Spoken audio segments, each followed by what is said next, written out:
Notamok. Instoten. Notamok. And Christ asked, Notamok in Cree means listen.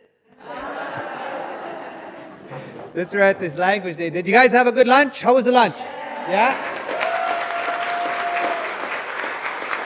It's awesome. Yeah, to acknowledge all the good chefs and the people that prepared it and everything that happened. It was really good to sit around our tables and really got to know some really interesting people. Two of the ladies at my table, they have a set of twins each. Double gifted, you know. Double gifts, and they shared some really good stories all the way from Finland to Saskatoon, Saskatchewan on their little ones. And so I don't know, where's my crew that was there? I was looking for their hands. Anyway, the ambassador, anyway, it was all good. And so I hope you had the same kind of enjoyment at your table with your friends and relatives. And everybody was talking about the gifted young people from this morning. And not only the musicians, but Odeshkin, holy smokes. So much pride this little man brings to our people, you know, and he helped on the world stage. I'm going to talk about him a little bit, just because he helped at the United Nations sometimes before, you know, singing. He had, who stole the show? That little guy there. All the way from Kitaganzi, B.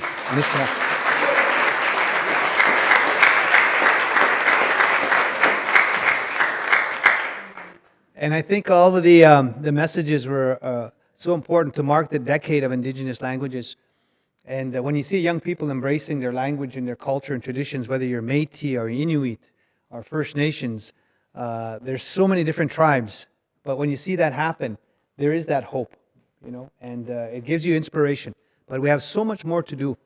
And everybody in this room can do so much more, pressuring governments and nation states and private sector, everything. And it's everything that we do is to try to bring back those languages, because it's who we are.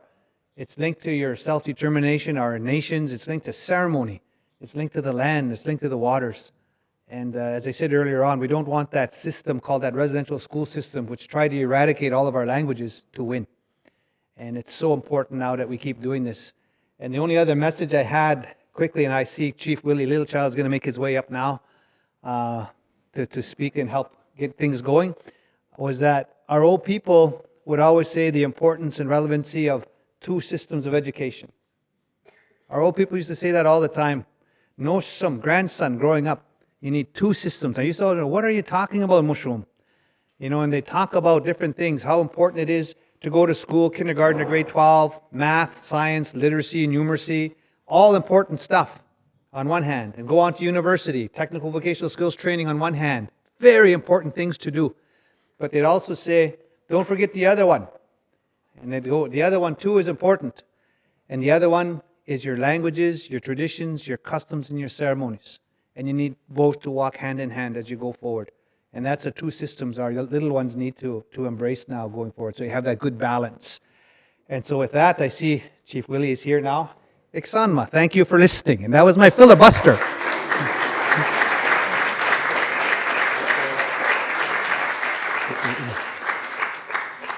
Sanse. My name is Chris McLeod. I'm a member of the Métis Nation of Ontario. My ancestry comes from Saskatchewan with my Cree side, and the Northwest Territories, Treaty 11, with some of my Dene ancestry. I'm the CEO of the Envision Insight Group, and I'm lucky enough to be here today to soon help to moderate this panel of some very experienced, knowledgeable individuals who have been working with language for a long time, and some youth who also embody that spirit of language and are working to support the revitalization and the reclamation of language across Canada. We also have a few international guests as well who will join us, and we'll introduce them to you a little bit later. One of the things that I just wanted to also point out is when we talk about the decade of Indigenous languages and focusing on that for the next 10 years, we're building on the work that's already been done in 2019 with the International Year of Indigenous Languages, and we're using this as a time to look forward. Here we have a lot of young people that are going to be able to share their experiences of what they want to see happen with languages in Canada, how they want their communities to grow stronger, and how we can use language to bring truth and reconciliation into the forefront of everything that we do, and how language plays an important role in that. So we're going to move into that session in a little bit, but before that, I want to introduce Chief Willie Littlechild, who's going to come up and say a few words as well. If you don't know Chief Willie Littlechild, he is an amazing man. The first thing I want to highlight is that he's in 10 sports halls of fame. Right, that is the highest achievement of all, of course. He's a Cree chief, a residential school survivor, and a lawyer who's worked both nationally and internationally, including with the United Nations to advance Indigenous rights and treaties. He was a member of the 1977 Indigenous delegation to the United Nations and worked with the UN Declaration of Rights of Indigenous Peoples. He's been a member of Parliament, the Vice President of the Indigenous Parliament of the Americas, North American Representative to the UN Permanent Forum on Indigenous Issues, and the Chairperson for the UN Expert Mechanism on the Rights of Indigenous Peoples and the Commission on First Nations and Métis Peoples and Justice Reform. He's been awarded the Order of Canada, and in 1993, the Canadian government awarded him with the Canada 125 Medal. He is also a 2015 laureate of the Inspire Awards and was recently honored with the Alberta Award of Excellence. So, Chief Willie Littlechild, please join us. Well, thank you very much for that kind introduction, Nigan. Kakiltam skat now. Mia sinum. Mstaki goy. Emam skuta makingeton. And san magetsna tagi kueskastayak kagge te tago no. I just want to say, first of all, in my language, to greet you and honor your importance. You are so critically important to this work that we're embarking on. Slightly late, that concerns me a little bit, but nevertheless, we're underway. I want to share with you a couple of stories. The first story is in 1988. I was, what would you say, analyzed or checked up on my mental health, and I was deemed to be temporarily insane when I was a member of Parliament.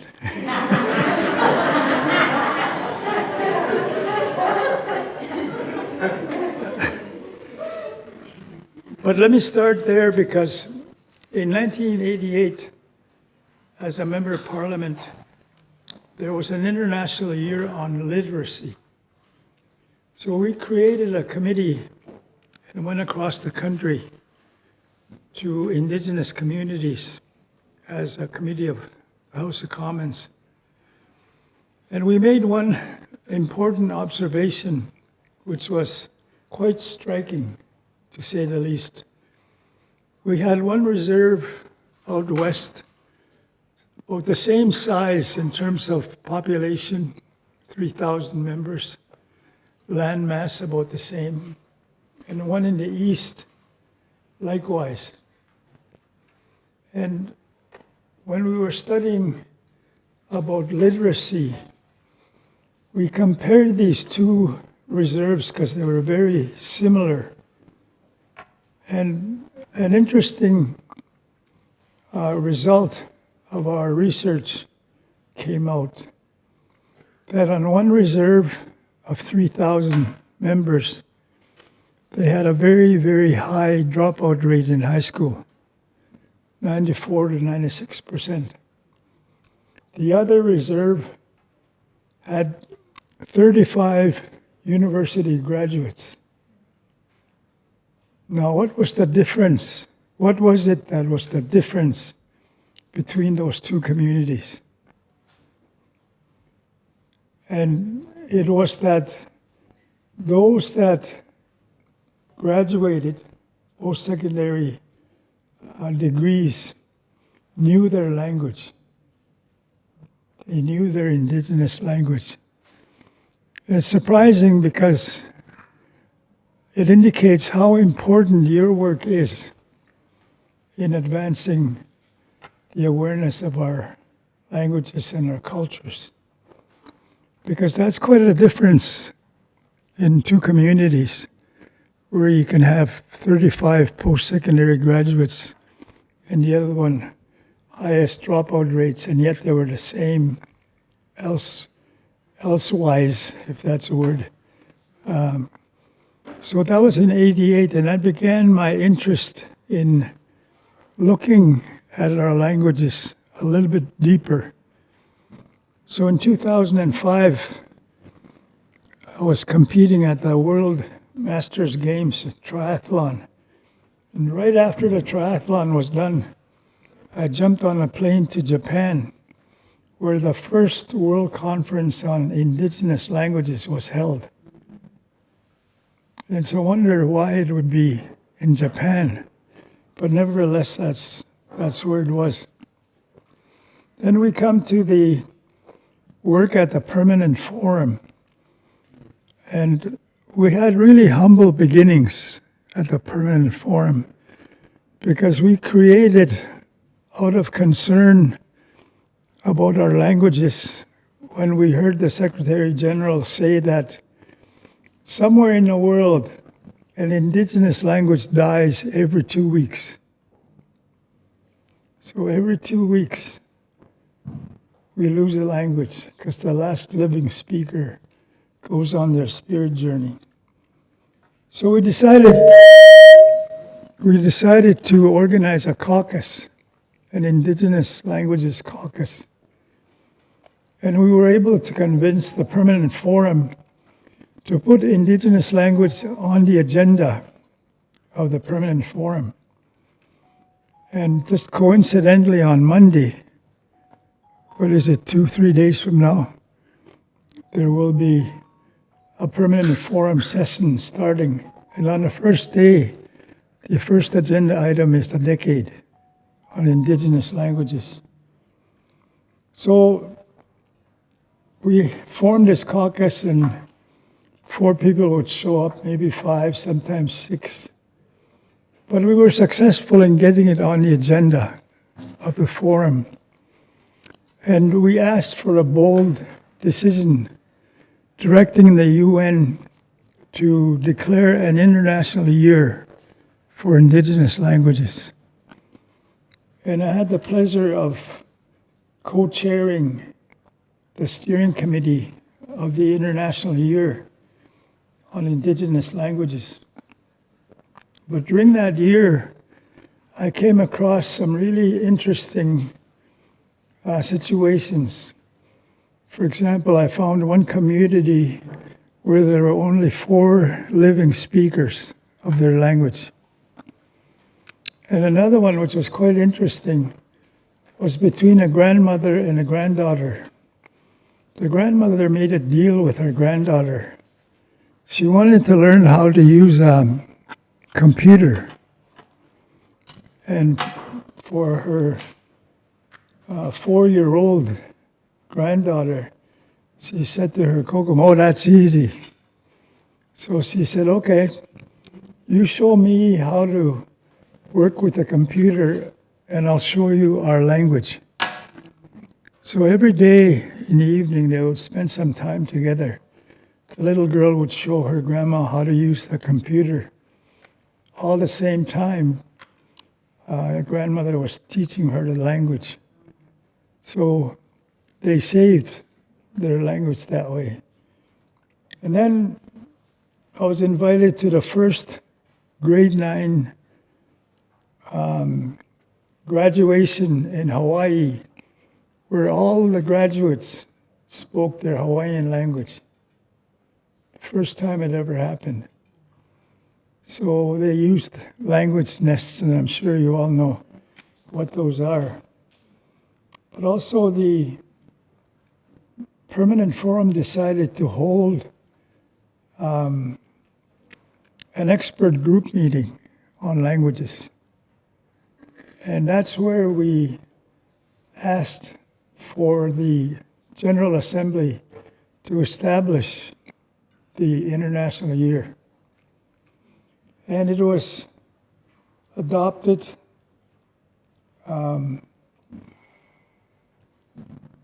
I had the honor with our young man who blessed us this morning with a drum song, the opening ceremonies in Paris to open the International Year. And also had the opportunity to close the International Year, knowing full well that I was going to be calling for a decade. But I wanted to share with you a little bit of my comments at the time when I was closing the meeting. I said, "Thank you, Mr. President of the UN General Assembly, Your Excellencies, all dignitaries, representatives of Indigenous peoples, tribes, and nations. I add my voice to all the gratitude that has been expressed in thanking everyone here and to those watching. Let me begin by thanking Great Spirit. Join me, please, in your own way, however you acknowledge our Creator, for all the wonderful blessings during this International Year. Special thanks to our spiritual and ceremonial leaders who opened this high-level event this morning, and to the Eagle staff present here with us today. For many years, indeed decades, at different conferences and meetings, concerned Indigenous leaders called for attention to the loss of our languages. In some instances, to the direct assault on children, our families, cultures, and communities. Some concluded this era as cultural genocide. Others argued it was and is genocide that continues. Our Indigenous language warriors, and that's all of you, would not give up. After all, it's an inherent right and fundamental to the right of self-determination, as our National Chief said this morning, for Indigenous peoples. It's manifested in our songs, as we heard amazing talent this morning, and went on to say that the spiritual relationship of Mother Earth, it's gifted by the Creator as a way we communicate through ceremony, song, dance, and our spirituality. The first meeting I went to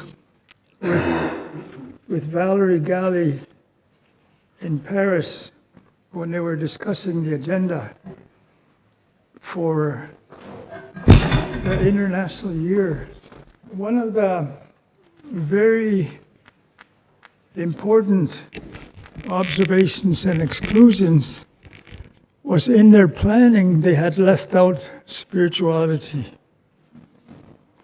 And that's so critical to the essence of us as Indigenous peoples and nations.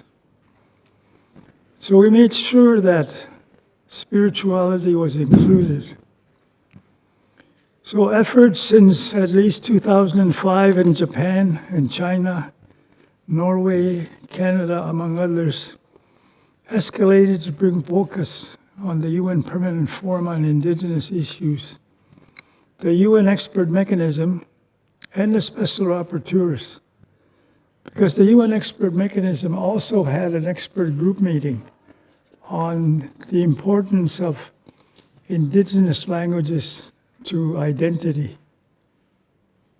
So the caucus, while it was humble and it started growing, and as I say, we declared an International Year.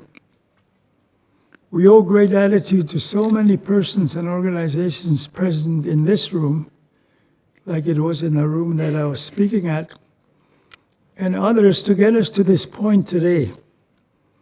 In the various ways they worked so hard. Thanks to UNESCO, the staff, and the steering committee for leading the way. As we come to a close to the International Year, 3 guiding questions within the context of the implementation of the action plan were presented for consideration today. What concrete support can be given to facilitate a role for Indigenous peoples in peace building, sustainable development, and reconciliation in our societies? Secondly, what is necessary to ensure the intergenerational transmission of Indigenous peoples' languages?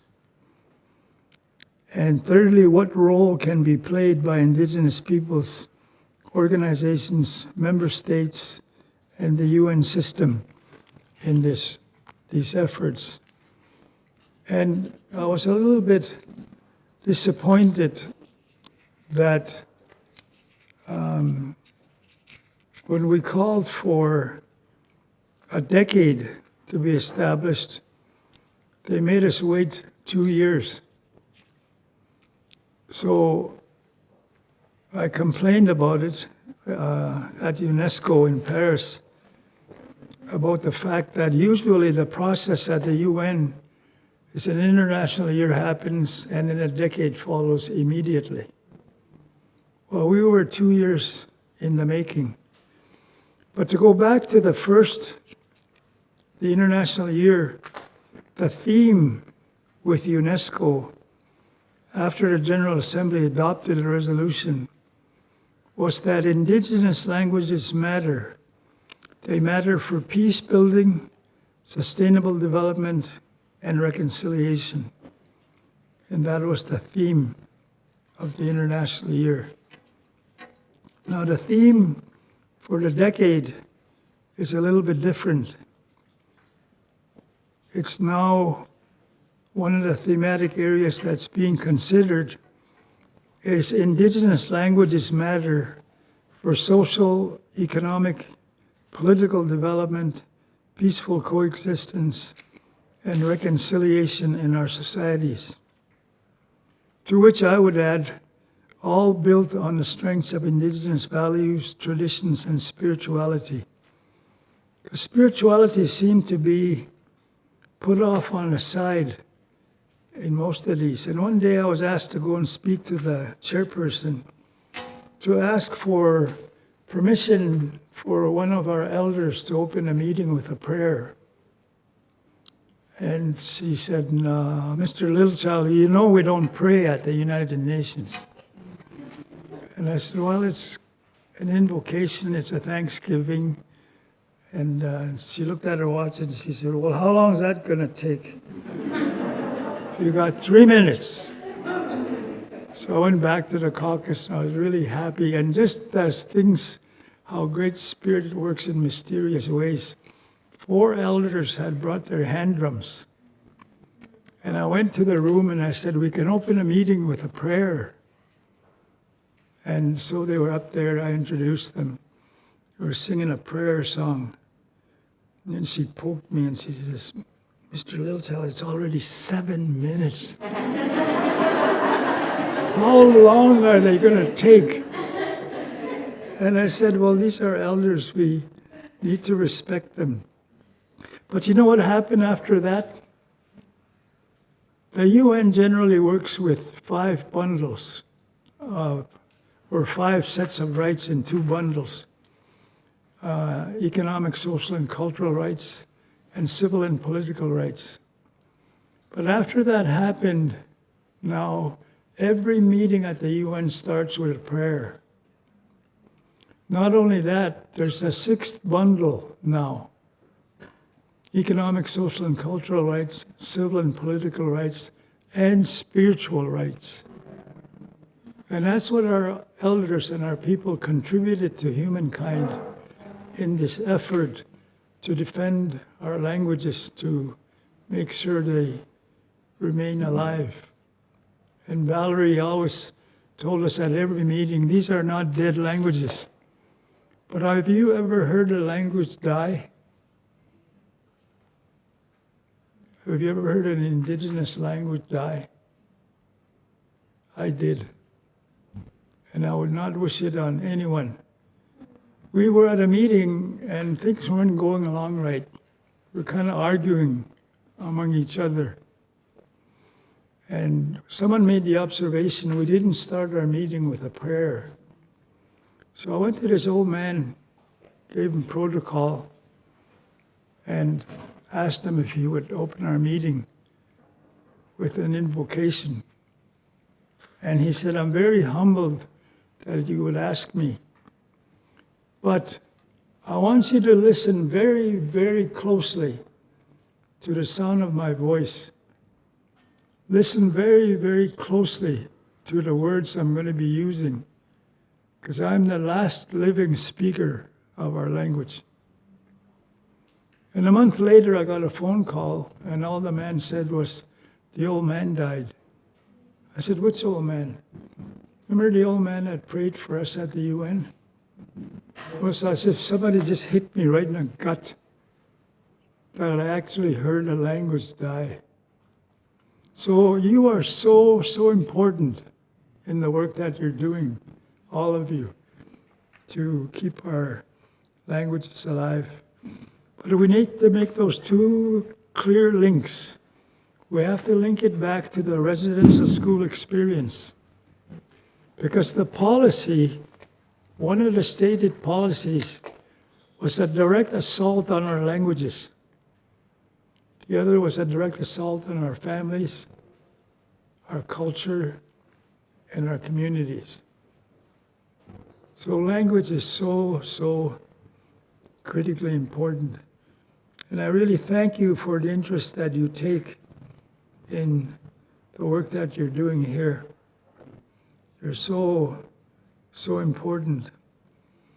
So for the decade that we had to wait for 2 years to happen, and I want to commend all of you for having a national, what would you call it, inauguration or official declaration of the decade, starting here in Canada. Because UNESCO has not started the declaration, with an official launch. It's been postponed a few times. So in January of this year, a group of us came together and we proclaimed our own decade and then launched it ourselves. And one of the outcomes, when we were asked two questions, and I'll only refer to one of them, what is it that you would like to see in the year 2032? What is it that you want to see at the end of 2032 when the decade is finished? And by the way, I was told, Willie, you should be happy. You didn't get just 10 years, you got 12 years because of the delay that they put. So here's a very quick, and I'm going to only, I'll, if you don't mind, please forgive me. The four conclusions that we made at the Indigenous launch of the decade was that creating new young speakers within Indigenous communities is the principal goal for the decade. This is a measurable goal that can be used as a prism for evaluating, planning, and implementing other activities for the decade.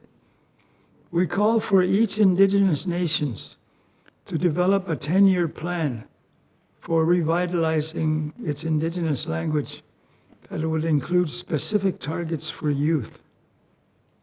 Secondly, rematriation. We call for national legislation during the decade modeled after the Native American Graves Protection and Repatriation Act in the United States that would focus specifically on rematriating Indigenous languages. And I know those two, in fact, some of you are working on that, those two right now. Grassroots funding support must become a central goal for the decade in order to correct the extreme colonial imbalance in all the work related to Indigenous languages for the last 2 centuries. This would require, at a minimum, a new 50-50 protocol that would require matching every dollar spent on studying, dissecting, analyzing, or archiving our languages with an equivalent amount being spent to Indigenous language communities to help them grow new speakers and keep their language living within their own communities. And I said, let's think a little bit bolder than that. So I added a 4th item and got support from the meeting that was hosted by Oklahoma, global launch of the decade on January 6th. I said we need a UN convention. At the end of 2032, I want to see a UN convention, a legally binding law on Indigenous languages. And the UN Convention for the Safeguarding and Revitalization of Endangered Languages, for example, modeled after the 2003 Convention for the Safeguarding of Intangible Cultural Heritage. So that was kind of a dream I put out there, that we should have a legally binding convention. Because a declaration at the end of a decade, it does have legal impact, but some will argue it does not have any legal effect, but it does have legal impact. But a convention would be legally binding, and that's what I would wish and leave with you.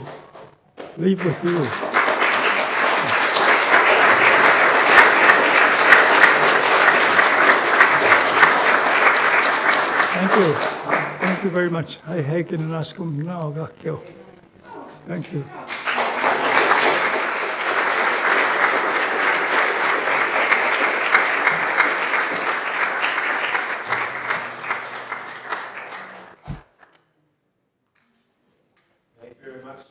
Chief Littlechild, for all of your words and sharing your experience with us. It's greatly appreciated.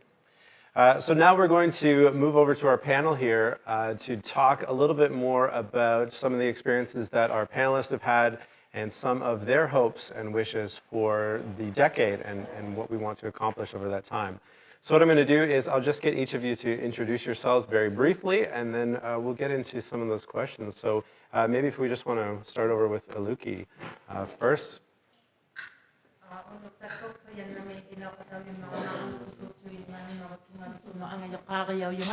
My name is Aluki Kutuk, President for Nunavut Tungavik Incorporated.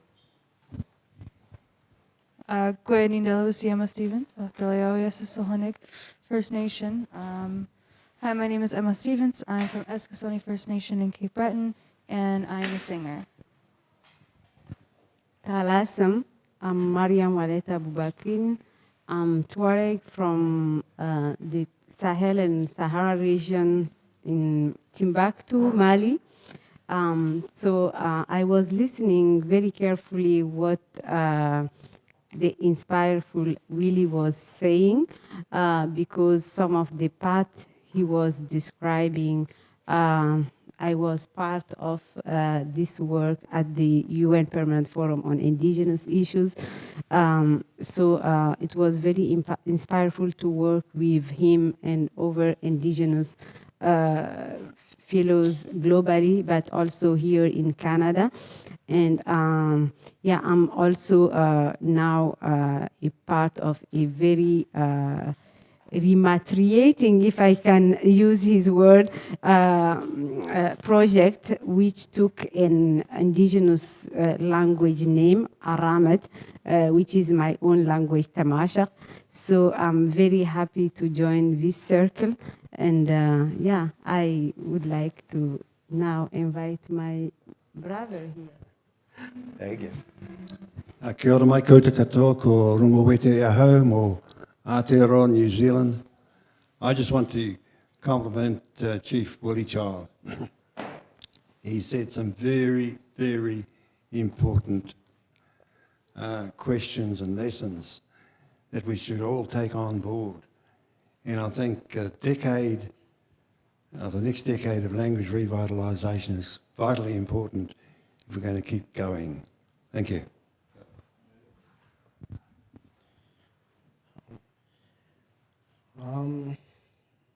Anthony Jr. ituksaw drang yung iglurng mito yung ekarong ni inuraw nga. My name is Anthony Jr. Ituksaw. I'm from Iglulik, Nunavut, but I was born in Iqaluit. Yeah.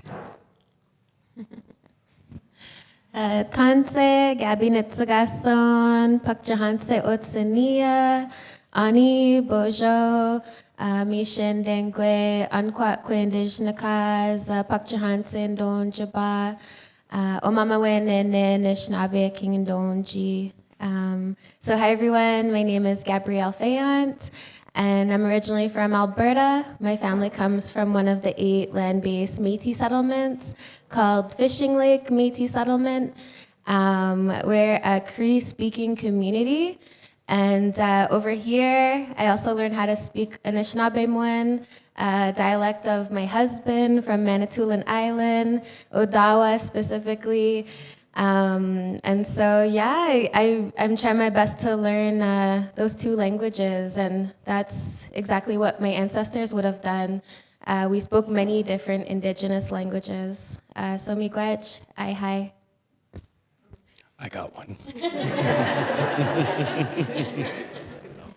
Bon après-midi, Tanshe Kiawao, Josh Warren de Shinikashun, Mistai Sagan, Pei Manitou Sagan Dus Chin, and Nipikashkwan Lilang Mchif.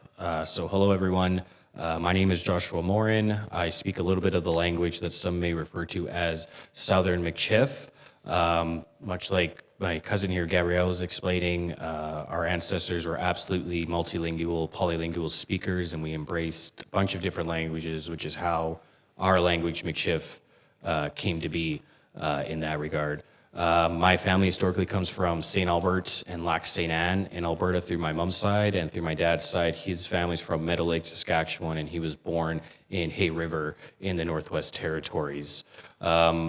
I work at the Center for Race and Culture in Edmonton as the Indigenous Education Specialist, and I also help run, as a director, the Mchif Cultural Connections company in St. Albert's, which is a Métis cultural center founded by my grandma, who, if you weren't here this morning, she was the first Indigenous woman appointed to the Canadian Senate. Her name was Thelma Shalafu. And I also sit as an active member on Pearson Publishing's Indigenous Advisory Circle. And I don't want to go all, there's other things that I've included too. I am also a vice president for the St. Albert Métis local in that case, but really what I'm here for, it's for the languages in that case. So I'm just very honored to be here, and I'll pass it on to the next person. Ani Bojo, Joshua Wabanokwe Indigenous, meanwhile Kyla Nado, Jaganashi knows when. My Anishinaabe name is Joshua Wabanokwe, which loosely translates to Blue Dawn, but my English name is Kyla. Wabjishi and Dodem, I'm from the Martin clan. Shawanaga and Donjaba, I'm from Shawanaga First Nation. Nishnabekwe and Dao, I identify as a Nishnabekwe using she and her pronouns. Nishtina Shananan and Donansa Babongis, I am 25 years old. Anokian, Georgian Bay Methodogami Biosphere, meanwhile Georgian Bay Anishinaabe Youth. I work with the Georgian Bay Methodogami Biosphere and the Georgian Bay Anishinaabe Youth. I'm glad to be here today. Miigwech. Oh, miigwech. Pujun denu maganiduk. Jawash ko bine sikindigo manganado dem. Anishinaabe koyandao. Miigwech nogam. I'm very grateful to be here today. My English and French name is Aimee Craft. I'm from Treaty 1 territory in Manitoba, where there's still snow, a lot of snow. So I'm really grateful to be here today and to sit amongst these youth. I kind of tried to sneak in as a youth on this panel. I asked and they said, no, that's okay. I'm inspired by all of you and very, very happy to be here today. In my day job, I'm a university professor. I teach in the law faculty at the University of Ottawa. But my real heart is in that good and kind-hearted lodge Minwewegan Medewan Lodge, to which I belong. So miigwech. Indian dohote, it's o, and nacho nayatan. I say that my name is Beaver Woman in my language, and my name is Louise Prophet LeBlanc, which is kind of half French, you know, but I'm not French. I know when I worked at the Canada Council, they tried to French my name.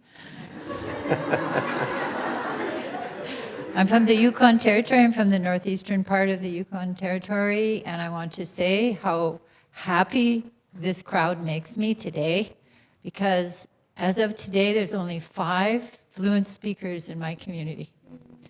And my mom's going to be 90. So when I told her they're having this language conference, she said, right on. And I'm retired, but that is a misnomer. Okay, for people who work with languages, that means that that doesn't ring true. I'm working as hard as I can in the field of storytelling. I really feel strongly that the essence of our language lies in story. Okay, and our language is kind. Our language is good. It feeds us. It helps us to be better than we are. So I just wanted to say I'm so grateful and so honored to be amongst so many of you, especially my new friend over here. He just lives up the road from me because I live in Wakefield, Quebec now, and he lives in KZ, so I'll pass it over to him. Merci. Kwekana, Ulush Kentas Indigenous, Kiraganzi, Shij, Taganak, Dunjaba, Matasha Shij Nish, Liverpool Asian. Hi, everybody. My name is Ulush Kentuski. My parents are Megan Commander and Chad Tusky. I am from Kiraganzi and Rapper Lake. I already have a microphone. You can hold on to that. Thank you. So we obviously have a very experienced group of people here, and I think that we will also just call ourselves a youth circle, because, I'm going to take it right from you. This is a youth panel right here. So I want to get started and talk, maybe Gabby, we'll talk about truth and reconciliation a little bit.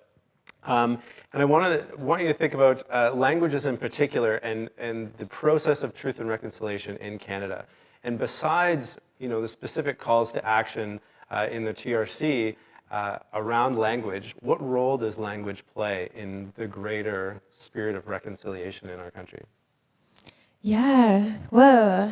So I was joking with some of my friends, and I told them I was really excited because I actually just started learning Cree. It's a pretty new thing for me. And so I told them I was just going to count to 50 in Cree. So with that loaded question, I might just do that. But yeah, maybe I'll just share a little bit about my journey and learning Ojibwe and Cree. And so I'm really far away from my homelands here in Algonquin territory. It was really hard. It was really hard to live here as a Métis person. I had no community for a lot of my teenage years. And I would have never had capacity to learn an Indigenous languages when I was 18 to 20. I was just trying to survive. And so later on, I eventually got into university, and that was a huge milestone for me, a huge accomplishment I didn't think I could ever do, growing up in poverty. And that's where I first learned Ojibwe, Odawa from Jean Akawenzi from Manitoulin Island. And I didn't understand why it fit so closely with me as a Métis person, because a lot of the narratives that we get is that, oh, if you're Métis, you got to speak Michif. And I was fair enough, but I don't know, this dialect is fitting really well with me. And I kept learning, even though there was people that would tell me, oh, this isn't your language, you can't learn it. Anyways, later on, I went home to Fishing Lake, and I went to go visit one of my great aunties. Her name was Chichi. And I spent some time with her, and she started speaking Ojibwe. And I was like, what? And it turned out that in my family, she was the last Ojibwe speaker in my family line. She actually passed away a few years ago.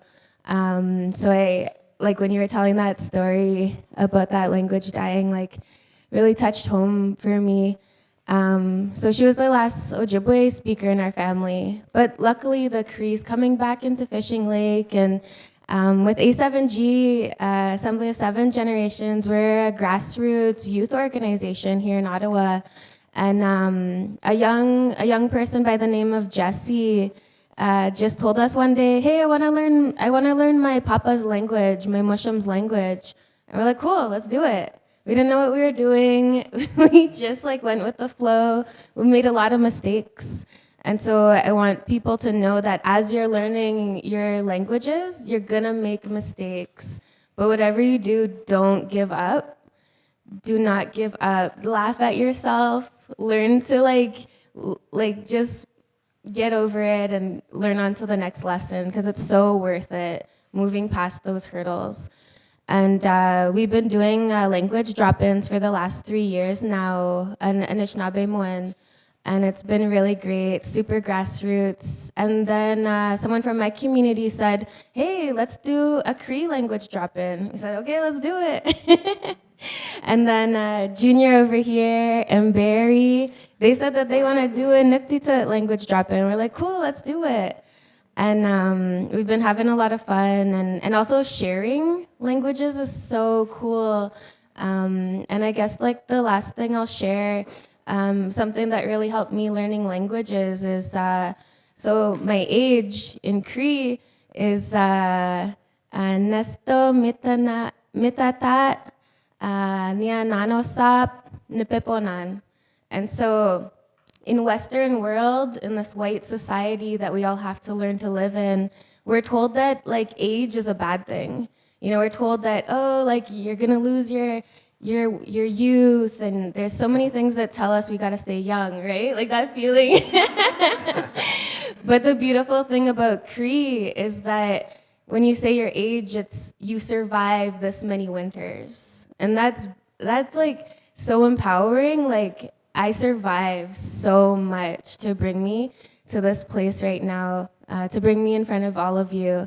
And that's what language does. It empowers you, it makes you feel strong, makes you feel purposeful. And yeah, it's hard, but it's really meaningful. So miigwech, hi. Awesome, thank you. And I want to build on this a little bit. Aluki, I'm going to pick on you next, because I know you have some experience working with Inuktitut, specifically with speakers that are learning the language for the first time in their adult lives, as well as kids that are learning this as their first language at home. And so I'm just wondering, what have some of the either the challenges or the advantages been of people learning their lives, similar to what Gabby's saying about learning a language sort of midlife or something, trying to reclaim that language? Kuya naming. I think what Wilton Littlechild said in terms of the experience that Indigenous peoples have had with residential schools that have actively tried to take language away. That experience, when an Indigenous person is trying to learn their own Indigenous language, becomes a great process of healing. It's not just a language learning process. And I was making this point over lunch with the people I was sitting with. When you're learning a new language that doesn't have an identity aspect to who you are, it's very methodical and quite mechanic in terms of learning the grammar, and there's no emotional tie to it. But I can see that, having seen Inuit who don't speak Inuktitut, or who know a lot of Inuktitut but don't feel comfortable to speak Inuktitut. When they're learning Inuktitut, you can see that there's a healing aspect, that there's an emotional toll that it takes on, because often there's shame when a person who is an Inuk and does not speak Inuktitut, there's shame that's carried because it feels like it may be, by community members, be seen as less Inuk. And so it's really important to create a safe space, a supportive space for adult Indigenous peoples to relearn their language and to give the space for the grief and to shed away the shame, so that through that experience there's a feeling of empowerment, and there's a validation, affirmation that you belong. And I think that's what we all really want to feel, that we belong. And no longer speaking the language, whatever language it might be, as an Indigenous person, I think really takes a toll on a person and their family well-being. Thank you. Thank you. So Josh, I want to ask you, as an educator in the language area as well, when you think of this decade as a whole, what are some of the impacts that you want to see by the end of that, when either someone's teaching a language or they're learning a language? What's the impact that this decade can have on that process? Yeah, no, that's a really great question. I really appreciate also perspectives that also I can really resonate with what you're doing in your community, because we're doing lots with people that are double my age or they're my age, and really trying to also bring it into their families too in that sense. So really a lot of respect for what you're doing, and agree with holding that space, and especially for those at that age, it's very important and vital. So I just wanted to thank you for sharing that. For me particularly, and I will start with this, I don't consider myself a teacher or an educator when it comes to language. What I do is I'm sharing what has been shared to me, and I'm passing it down the exact way that it was passed down to me. And this applies for if it's a cultural teaching, if it's something that was shared in my community, even if it has to do with medicine that we're picking in that case. I have that responsibility now to pass it down the exact same way that it was passed down to me. And it's very much an oral way of honoring that tradition of passing down our traditions through an oral process in that regard. So for me, you will see me like, oh, I'm an instructor. We'll say that because they need that on there, or who's the instructor? I'll have to put my name up, or my title is education specialist. And even with language, it's people will be like, well, this is my teacher Josh, and I'm just like, whoa, don't worry, I'm just passing it down. But it's because the fellow that I learned from, his name is Graham Andrews. That's the exact way that he taught it to me. And he explained it that exact way. He's like, I am not a teacher. I am not a language educator. What I'm doing is I'm passing down knowledge that has been passed down to me, and I'm passing it down the same way that it was passed down in that regard. So for me, it is very important to do that, because there are people in our communities where they are considered what you could call like a language teacher, or what we have linguistics in our community in that sense, and I honor those people and all the work that they do in that sense, but also too, I recognize where my position is in the community too. So after saying that, we still do Michif classes, absolutely, in St. Albert's. We do Southern Michif in that regard, and Southern Michif was spoken in around Red River, St. Louis in Saskatchewan, and probably people did know of how to speak it in St. Albert too, because you had families like the Belrose and the Bellegardes who they were big freighting families, and they would travel from Red River back to St. Albert. So when you went into those communities, you had to know what they were speaking in that case and how they spoke those languages in that regard. And that's why, our ancestors, they were polylingual, they were multilingual, and they embraced it absolutely. My great-grandfather, Paul Villeneuve, he spoke Cree, Michif, Blackfoot, and English and French in that case, and that was just common for that time. And for me, it didn't really take me until my later 20s to realize that, wow, maybe I was struggling actually in school when I took things like English, because our family actually hasn't been speaking English that long in that case. And I've never actually viewed it that way until I got into my later 20s. So things that I would absolutely love to see to help folks, I mean, in my position, is that there's always a push of having language taught in schools, but I really want to get even beyond that and saying, well, let's get it back into our houses in that case, because in the old traditional days, that's where we did learn the language. When we were starting from when we were in our mother's womb is when we first started hearing those words, and always recognizing too that those language, that's just where it came from. It came from our mothers, it came from our cookum, comes from the land in that case, and always just being very mindful of honoring that within our nation and within our people in that case.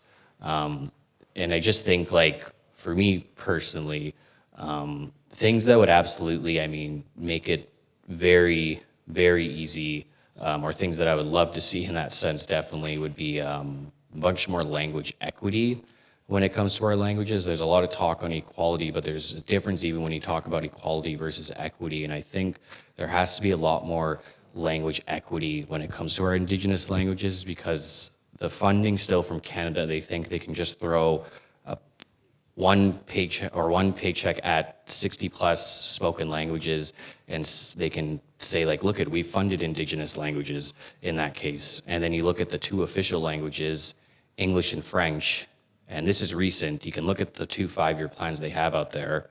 English and French are getting billions of dollars for the preservation of those languages, when our Indigenous languages are still, the way it works for when we apply for grants is we're competing with other folks in our community in that sense. It's just as simple as that. And that's why you will hear comments where it's like, well, you guys are already doing a Cree class, so why do you need a Dene language class? Or why do you need a Michif language class? Or why do you need a Blackfoot language class? And it's like, well, because each of those languages, there's a people behind it. In that case, there's an actual living people. And I really liked how, with what you're saying, having that emotional connection to the words, because, like, once again, when I go and speak the language, it's never to put people down, it's never to ridicule people or to shame them. It's always going to be about connection and love when I share this language in that sense, because for one, I do think about what I say, or I try to at least all the time, but when I speak this language, it is the language that my ancestors spoke, and these were words that they said, I love you, and even just simple words like how are you, and happy birthday, and things like that, so Kishakatin, which means I love you, Mio Tapishkam, which is happy birthday in that regard, and Tanshekia in that case. Those are all very important, and having that language equity is very essential, I think, because, as they say, the way it's been for the longest time, and still very much is, I mean, the funding has gotten better, but the fact that they just literally thought, like, okay, multi-year funding, yeah, that's a good idea, maybe we should just start doing that, when they should have been doing things like that 50 years ago in that regard. But at the same time, I mean, that's what I'd like to see. I don't want to go, but I want to recognize, though, all the people, though, who have been doing language work when there was literally nothing, no resources, no funding, or anything like that. There has been really great projects being put out from people in those positions, and I really respect a lot of the work, but they need absolutely the support too in that case. So for me, language equity would be the big one, absolutely. Great, thanks, Josh. So Louisa, I wanted to ask you about, you talked before about there's only 5 speakers still in your community who are fluent speakers. And so when we talk about protecting these languages, what do we gain when we try to preserve that language? We say there's only 5 speakers left. We want to have more speakers. What is the benefit to growing that language and preserving it? Thank you. Thank you, Masi. What do we gain? We gain community, because right now these individuals are working really hard to provide for the younger generations, like in the schools, teaching the songs that they knew, And the beautiful thing about this particular group of people who are very honored in our community is that they didn't go to residential school. They lived out in the bush. They got missed, which is a good thing. And the other aspect, you know, that I was just thinking about, and I really want to thank our first speaker, is the area in which I work is in storytelling. And all the stories that I have accumulated in my life, and I'm honored to be a story keeper, were all told to me by wonderful elders in English. Even though their English wasn't perfect, for some reason they saw in the late 60s, early 70s, I'm telling you my age now, is that somebody had to take care of these stories. And today, I am convinced that this is why, is that these are holders of language.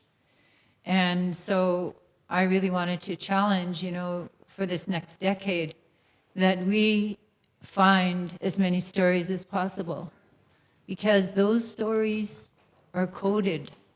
They're coded for a way of being, how we are to be better humans on this earth. You know, oftentimes people say, languages of the land.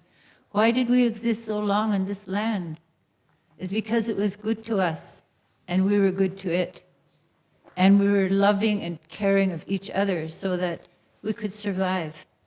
I think that's the ultimate answer, is that these languages contain, as Chief Littlechild said, it contains a very powerful spirit.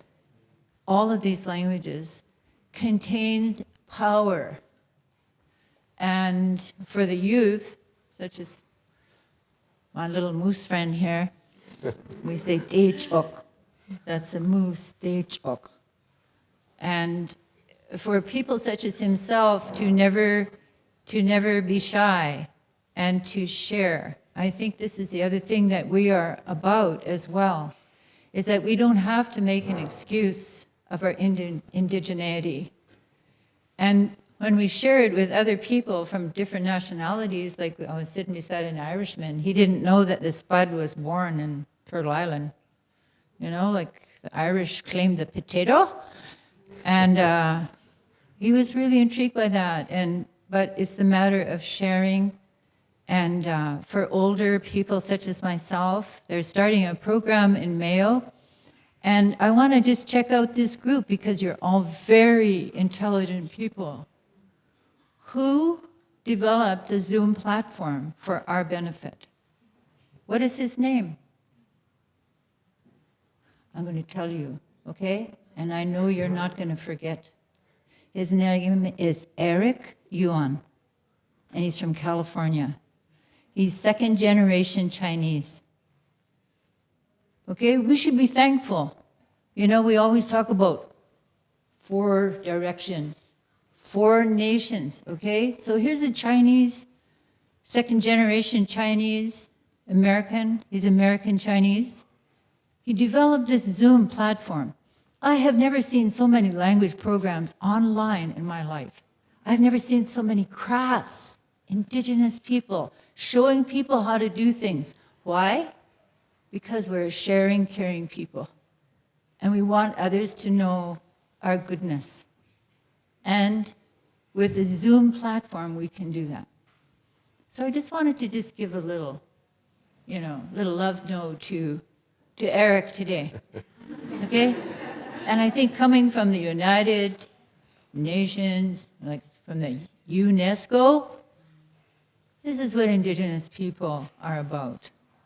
Just in the interest of time, I'm just going to ask one more question, and Rongo, I'm going to ask it to you. But before I do that, maybe just out of interest, if you can raise your hand, if you, your Indigenous language, your first language, was your community language.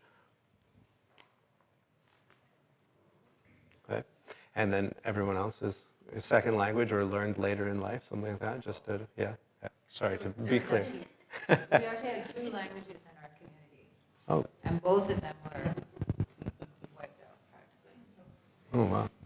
2 Indigenous languages. Including the 5 speakers. Well, yes, they were from that one group. Right. Okay. So interesting to know that we're reclaiming this language still, even though that many of you are fluent speakers and understand and speak your language almost every day, I'm sure. There is still that aspect of continuing to learn it and not being the very first thing that you started with at home. So that's a really great thing for everyone to also sort of take in, that most of our speakers are walking that same path. And it's an important one for all of us to explore too.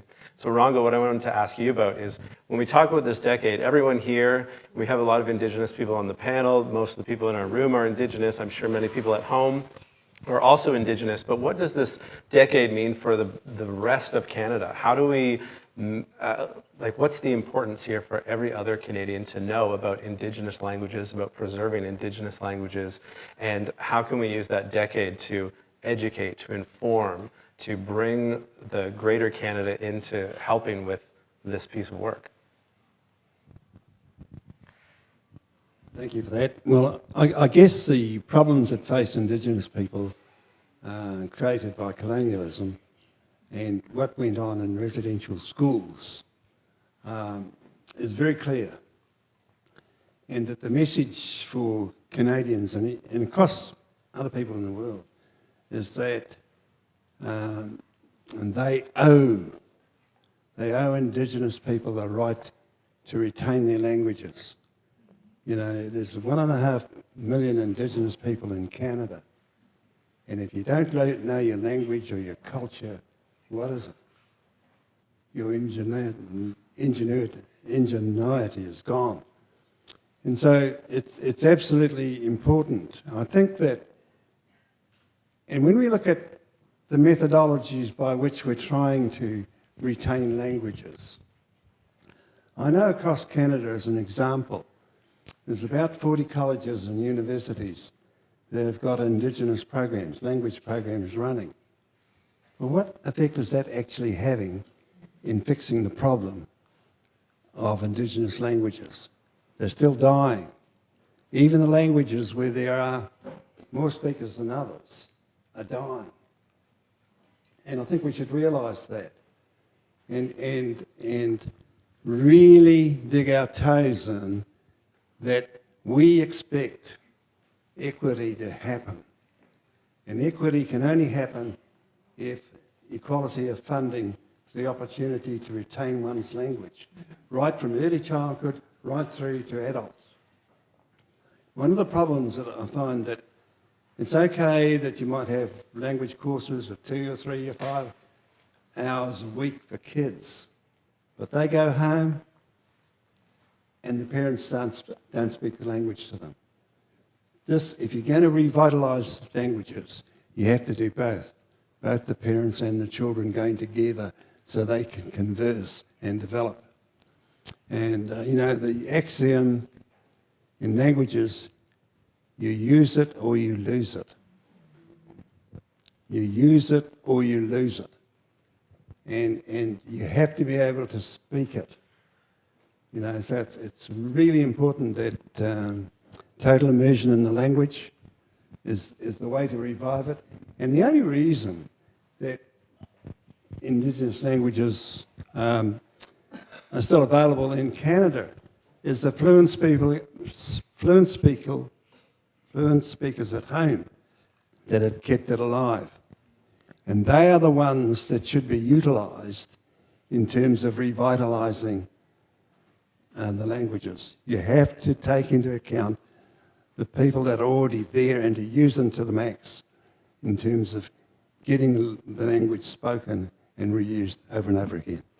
Just before we start to close, I just want to turn it back to a few people on the panel to give maybe some last thoughts about what your hopes are for this decade and what it means to the work that you're doing, the community that you're from, and where you want to see the greatest impact. So maybe MA, if you want to give us your thoughts. Sure. Thank you for launching that thought that languages are from the land. And that's my hope, is that we start to understand that intimate connection between the languages that emanate from the land, because the land actually names itself. If we think of the places in our communities that are so important to us, the land has named itself. And when it does that and we actually listen to it, we can understand that our laws and our ways of doing things are actually built into that language, and it comes from the land. So those settlers that need to know that language that belongs to this land also need to accept that there's systems of governance and laws that are inherent to these lands. And by speaking our languages, it gives us this continued sovereignty and self-determination in our territories that others have to acknowledge. And that's my hope, is that people in the next 10 years will be thinking in those terms, that these are the people that have belonged to these lands, continue to belong to these lands, and we will govern ourselves in the ways that the land has asked us to be in good relation. That's my hope for this decade. Amazing, thank you. Kyla, do you have any thoughts? Yeah, building on that, I really think about how our languages are reflective of the places that we come from. Our Anishinaabe, the language that I speak as a Anishinaabe Kwe, is very specific to the Great Lakes. It cannot be replicated or duplicated anywhere else in the world. So our languages are important and intricately connected to the places that we come from. Having our connections to our homelands is integral to carrying our culture, to the sustainability of Anishinaabe, of our Indigenous languages. So I hope that in the next 10 years, I hope I can reflect on these conversations and really think about how have I achieved these calls to actions that we've talked about how do we bring our languages back into our homes? How do we bring them back into our communities? And for some of the work that I'm so grateful to take on in our communities of Shawanaga First Nation and Menedogami of Georgian Bay, it's also understanding that our practices are intricately related to the language. So I really hope that in the next 10 years that as we start to talk about revitalizing and actually embodying revitalizing our languages and our culture, that we're doing so at the same time. Miigwech. Thanks, Kyla. Miriam, do you want to share your hopes for this decade?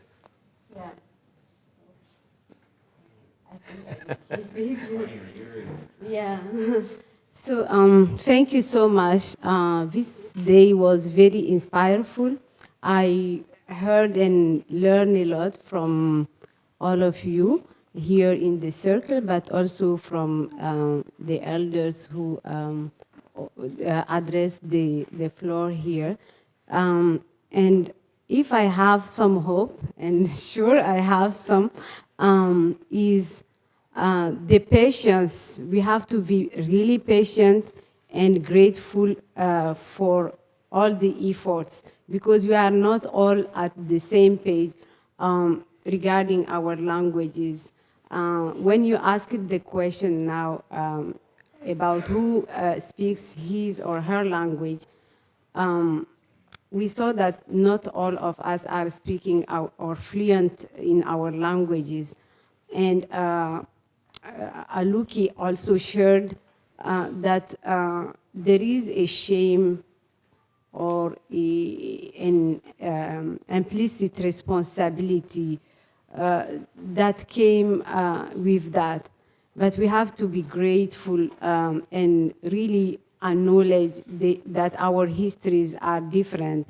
While myself, for example, I was very lucky to born in a family where, despite we were not in our land, where our language was spoken, my parents managed to keep the language and the culture in the family everywhere we are. And I'm doing the same with my daughter here. She started to speak Tamashak with the respect also of Algonquian language, and I would like her to also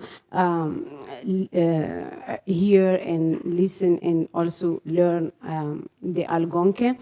But what really I want to see by 2032 is also having a very, as Chief Willie Littlechild said, a legal binding instrument where every state or every organization that has the responsibility to educate people, to really give an equal opportunity to each person to learn in his or her language what she or he want to learn, because lot of studies, and his Willie's example just was very thoughtful to that.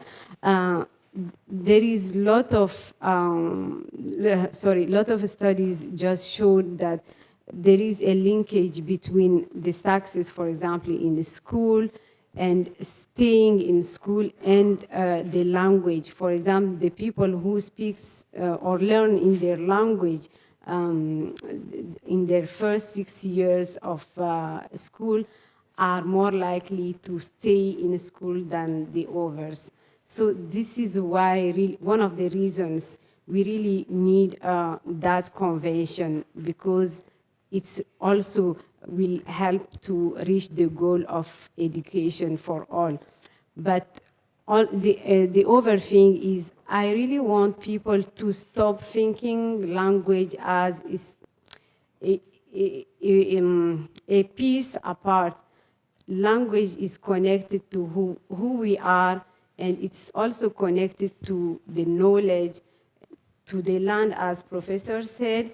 But I want it to be taught and to be included as a transversal topic, because we, the indigenous peoples around the world, we don't think things separately, like my language, my life, who I am, how I think, are all interrelated. So we have to move toward that approach of thinking holistically a language. When I think about healthcare access, this is not separated to the language.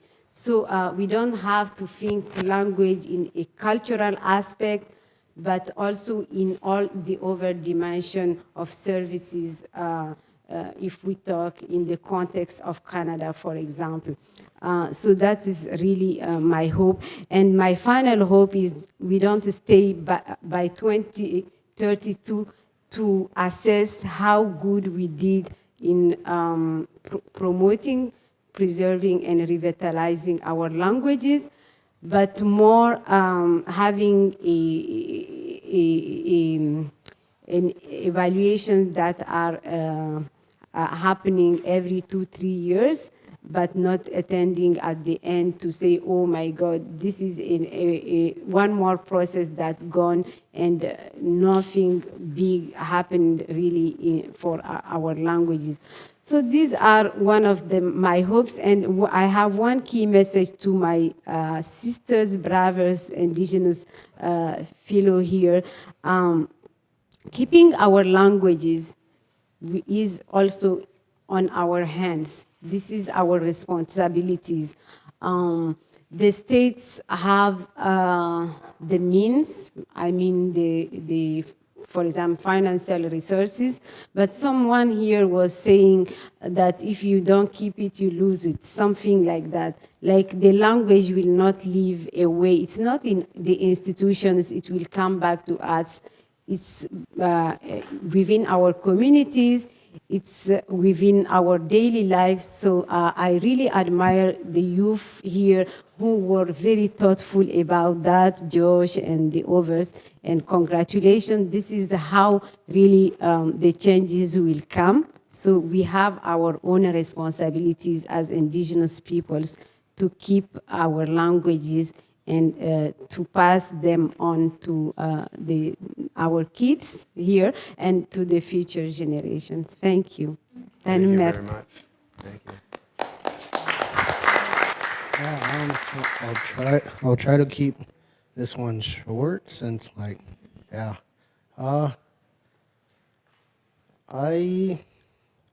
the next 10 years, I feel like I would like to see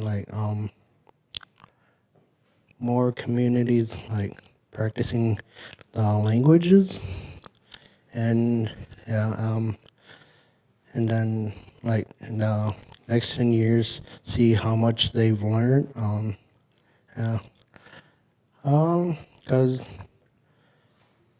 up north, I have like one friend that asked me how to say this and how to say like a few more things, and then I was like, yeah, I could say it, and then so it was their turn to say it. So and then they were like, it's not perfect, so don't laugh at me. And I was like,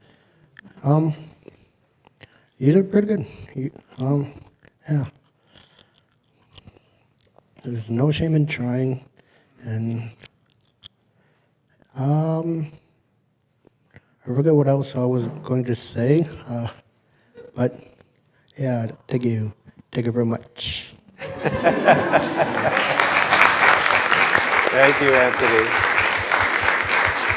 Emma Stevens. I just want to give a warning. There's probably more people. We're not even replacing the fluent speakers that we're losing today. All right?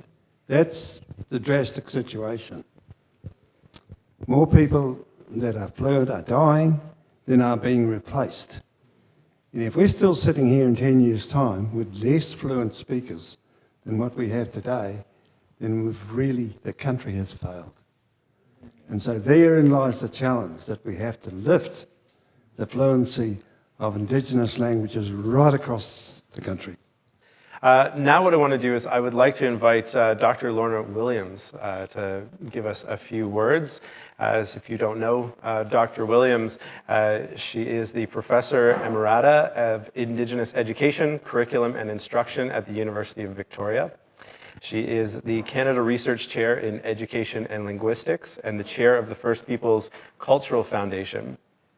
She is Lillooet from Lower Statland Territory, and she's worked throughout her career to revitalize language, specifically using traditional teachers, traditional teaching, and knowledge keepers and elders to support that work. So, Dr.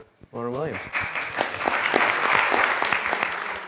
Kukstum kala pkika washapa stakala piljauna kamuch min tuala.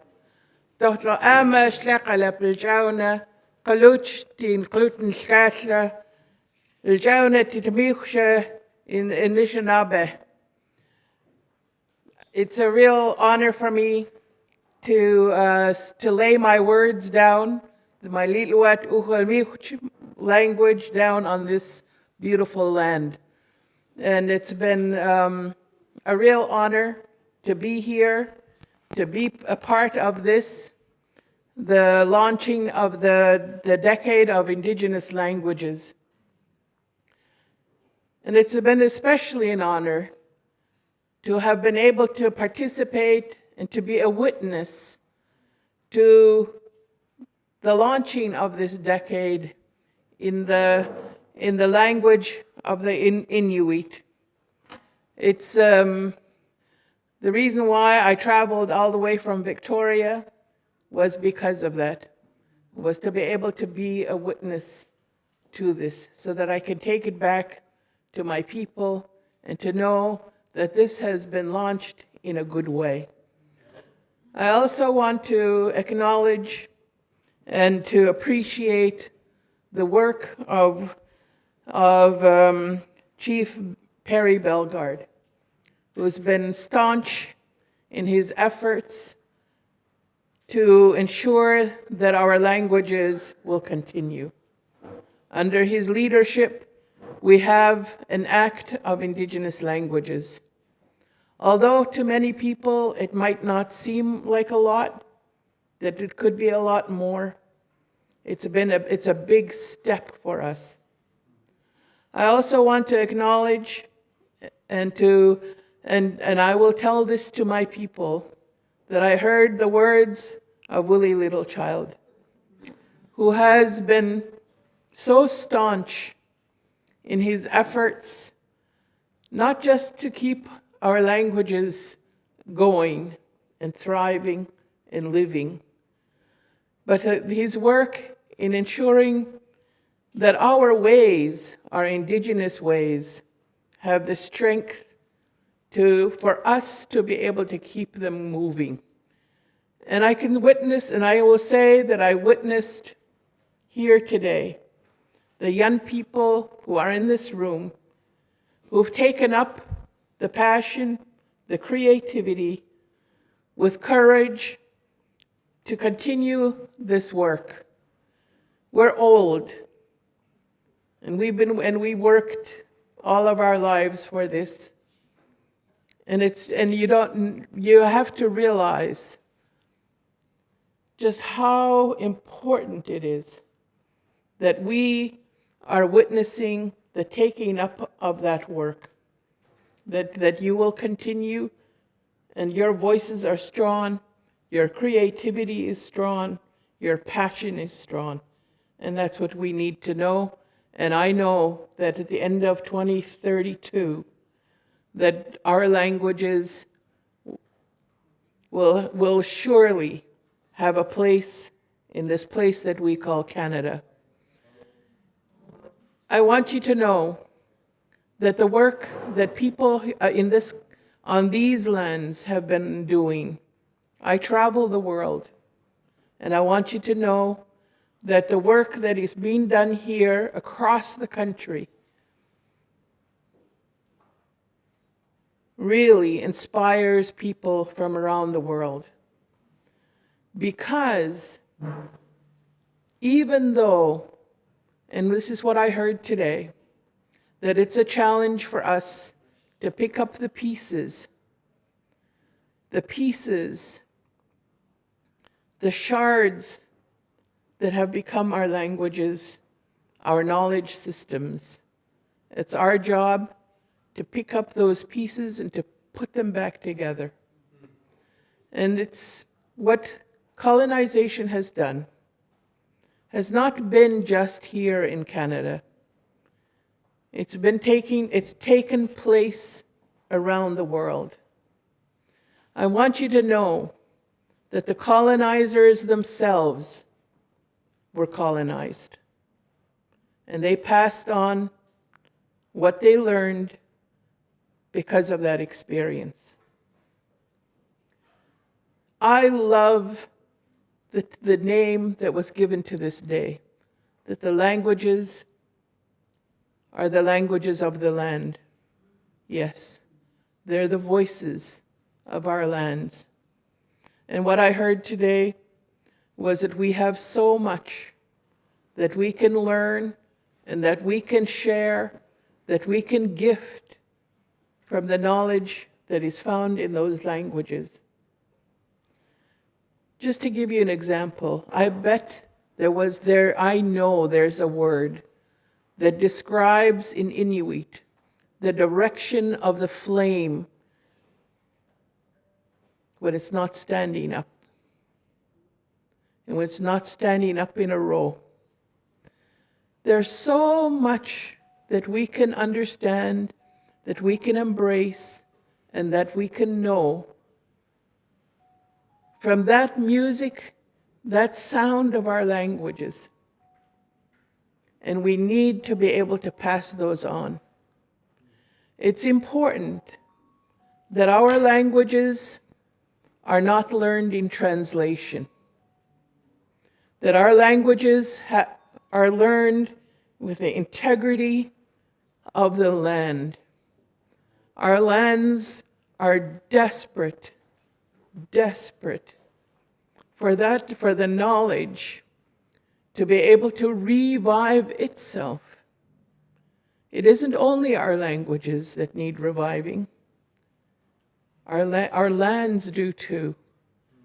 And they need the lessons, the beauty, the wisdom that is found in our languages.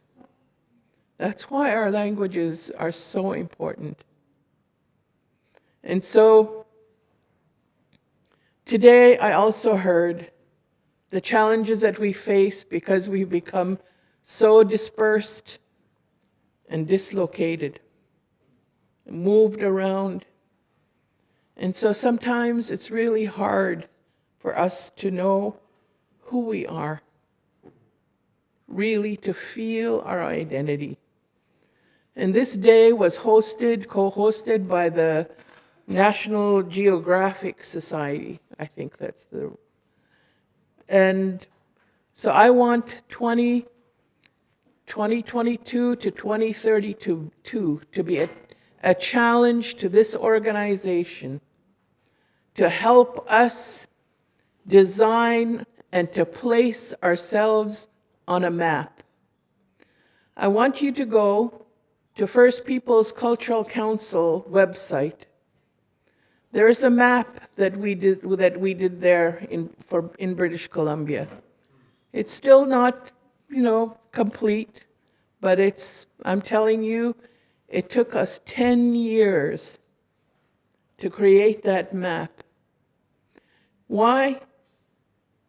Because we don't see ourselves on maps of Canada, on maps that are made in the world. We need to be able to see our names and where we are on that map. Finally. And I'm hoping that this is something that we can do, and we can do it together. One of the things that's on this First Peoples map, and what we envisioned, was when you see the name of the people of that land, you also hear the language of that land. And in those names, it tells of why the people were born on that land. And those stories need to be told. The changes that have been made on that land all have stories.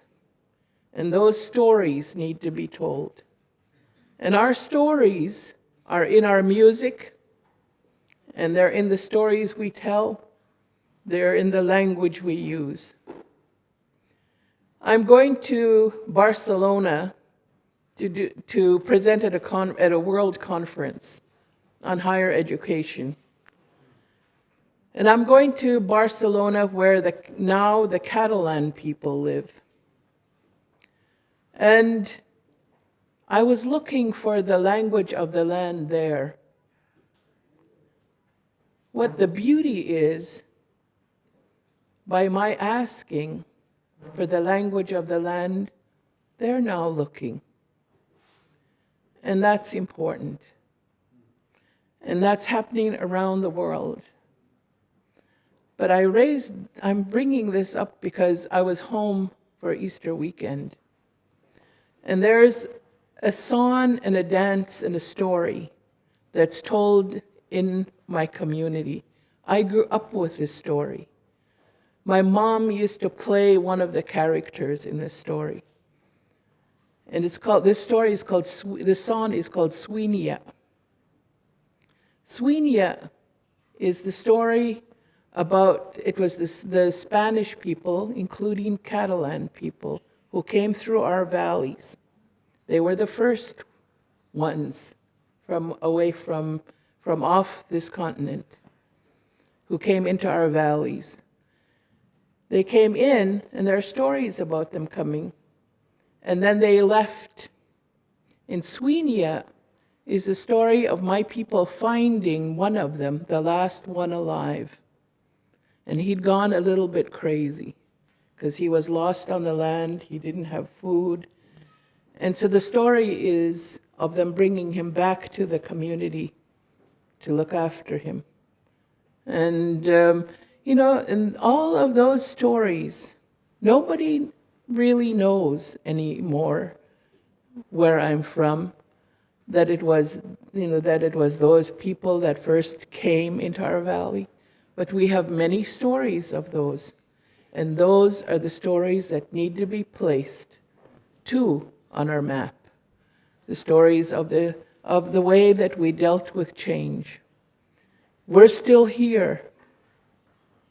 We're still here. Our languages continue.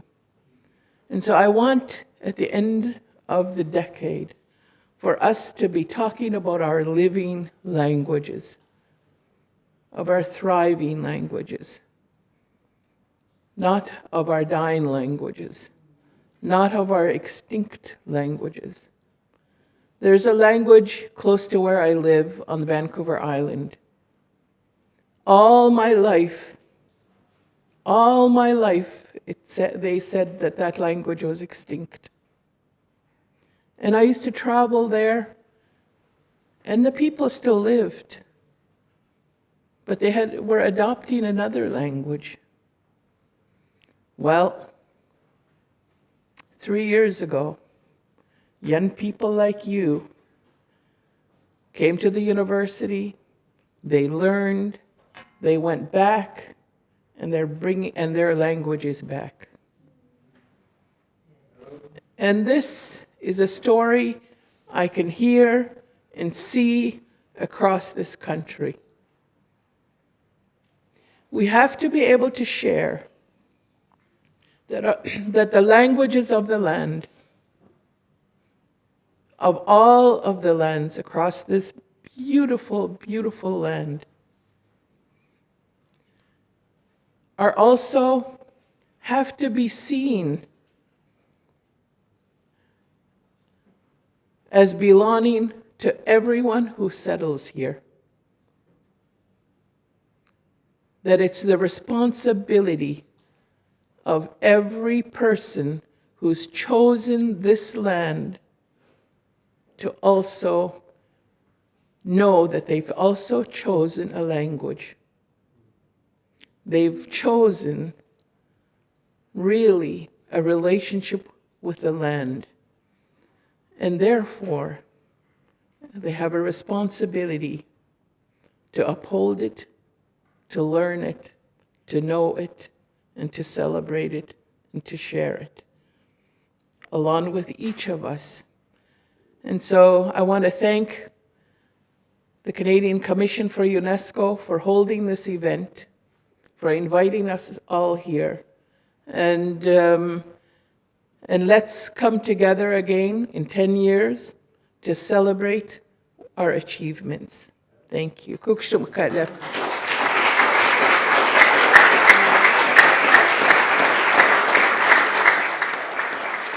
I'm going to perform the honor song for you guys, and it's kind of mandatory to use it where I'm at to start off anything.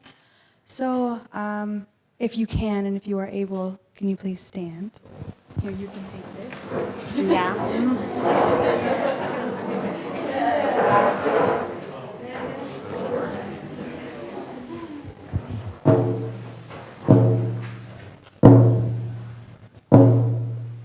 Get me there, Domenech.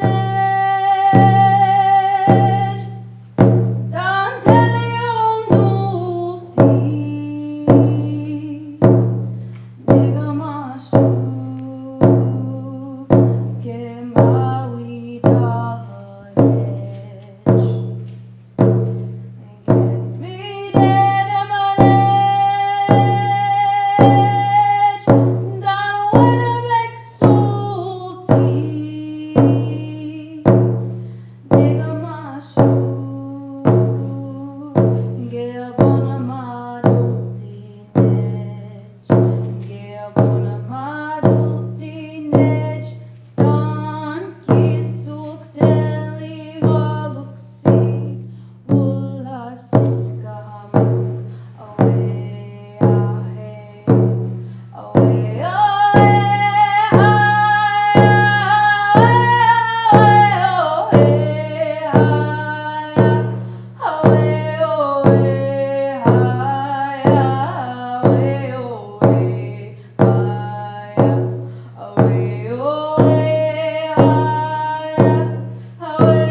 Thank you, Emma.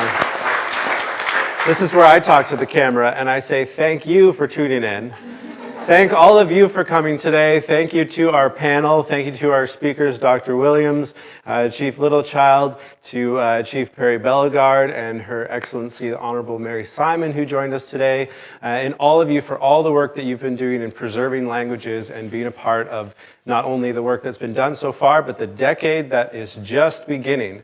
So thank you so much. And one thing I want to encourage people at home, whether you are Indigenous or not, look at the world around you. Like Ame was saying, the language is in the land. And you may notice something as simple as the street you live on, the town you live in, the province that you live in has an Indigenous name. And that's a perfect place to start, to learn a little bit more about that, because it's all around you. So thanks a lot. Enjoy. And let the decade begin.